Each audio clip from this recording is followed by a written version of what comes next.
Hello and welcome back to another lecture. In this lecture, we are going to install Visual Studio Code on our computer. Visual Studio Code is the text editor we will use for our projects. To install Visual Studio Code, in Google, type Visual Studio Code in the search box.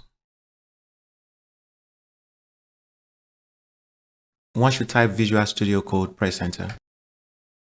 Under your Google search results, make sure it is the one that says code.visualstudio.com. Select download. Then on this page, you will see the different operating systems you can download Visual Studio Code to. Since I'm downloading Visual Studio Code on my Windows computer, I'll select Windows. There you go. It has downloaded the executable file for Visual Studio Code on my computer, and you can see it here.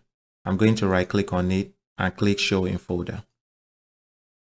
In my Downloads directory, the file is here. Just like I said in the previous lecture, if you click the download button and you don't see anything here, check your Downloads directory on your computer and it should be there.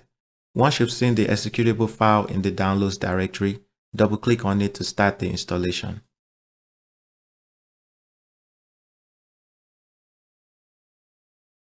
I'm going to accept the agreement and click Next.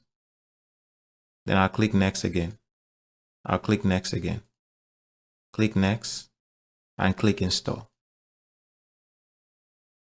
It is installing Visual Studio Code on my computer and I'll wait for the installation to be completed.